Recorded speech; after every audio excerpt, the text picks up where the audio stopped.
एक माँ जिसकी आज इकलौती बेटी की शादी है। माँ बेटी को वेडिंग गिफ्ट के तौर पर एक बैंक अकाउंट की पासबुक देती है। तो बेटी अपनी माँ से पूछती है कि ये क्या है। माँ कहती है कि ये मेरी तरफ से एक छोटा सा वेडिंग तोहफा है। ये बैंक अकाउंट की पासबुक है। यह तुम्हारे जीवन के खुशी के लम्हों को सजाए रखेगी। आगे जब भी तुम दोनों की ज़िंदगी में कोई खुशी का मौका आए तो अपनी तरफ से इसमें कुछ पैसे डिपॉजिट करना।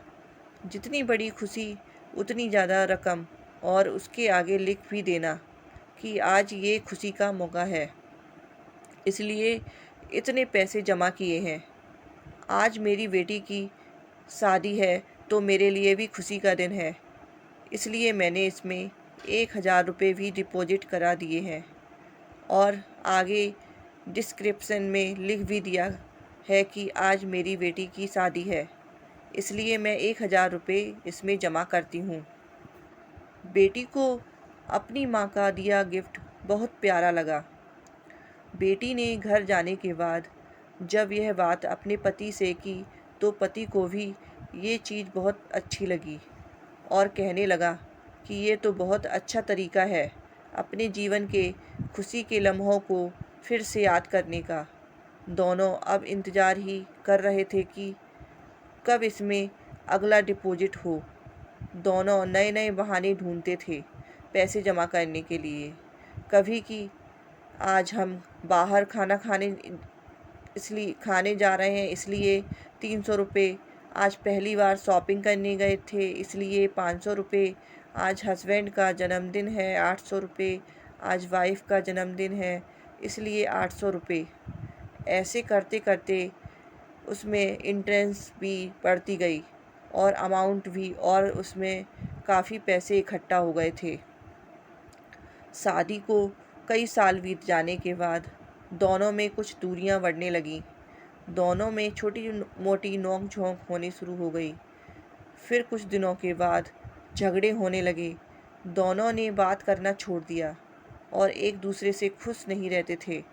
माँ को अपनी बेटी से मुलाकात किए हुए काफ़ी दिन हो चुके थे, तो एक दिन माँ अपनी बेटी से मिलने के लिए बेटी के घर गई।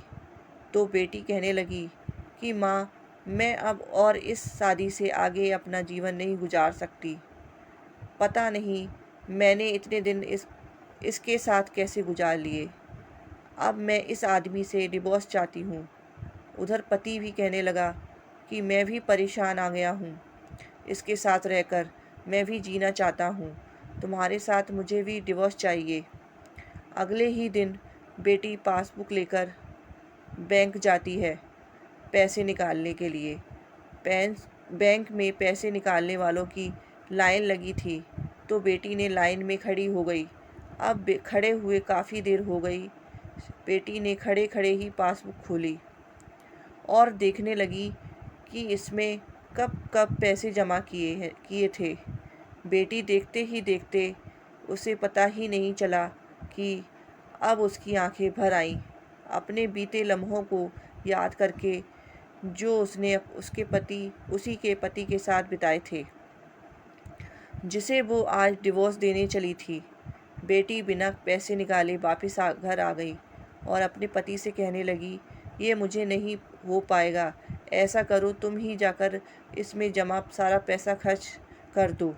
पति ने कहा ठीक है, और पति बैंक गया, लाइन में खड़ा हो गया। उसकी नज़र भी पासबुक पर पड़ी और उन सारे खुशी के लम्हों पर पड़ी जो उसने अपनी उसी पत्नी के साथ बिताए थे, जिसे वो आज तलाक देना चाहता है। अपने जीवन के सबसे हसीन लम्हों को याद करके पति की भी आंखें भर आईं और वो भी लाइन से निकल आया। पति घर आया और पासबुक अपनी पति के हाथ में दी, तो पत्नी पासबुक में देखती है कि उसमें आज ही के दिन 5,000 रुपये जमा हुए हैं, और उसके आगे लिखा है कि आज खुशी का दिन है, कि मुझे एहसास हो चुका है कि वो उसे छोड़ने जा रहा था जिसे वो सबसे ज़्यादा प्यार करता है। मैंने फ़ैसला कर लिया है कि अब बाकी की सारी ज़िंदगी उसी के साथ बिताना चाहता हूँ। यह देखकर दोनों की आंखें भर आईं और गले लगकर खूब रोए और प्रॉमिस किया कि अब वो कभी नहीं लड़ेंगे। यह कहानी उन सभी के लिए है जिनके रिश्तों के बीच में दूरियां आ गई और वो अपने आपस में बहुत प्यार करते करते थे, लेकिन अब वो एक दूसरे के साथ रहना पसंद नहीं करते। अगर आपके रिश्ते में भी थोड़ी बहुत दरारें आ गई हों तो उन दरारों के भरने के लिए उन खुशी के लम्हों को याद करिए जो आपने एक दूसरे के साथ बिताए हैं। ये खुशी के पल आप दोनों ने नई फीलिंग्स भर देंगे और आप दोनों के रिश्ते में नई जान आ जाएगी। इसलिए किसी भी रिश्ते को मजबूत बनाने के लिए अच्छे लम्हों को याद करना चाहिए, बुरे लम्हों को नहीं। आपको ये पति पत्नी के सच्चे प्यार की कहानी कैसी लगी, कमेंट करके बताएं। यदि कहानी अच्छी लगी हो तो इस इसे शेयर करें, सब्सक्राइब करें, लाइक करें।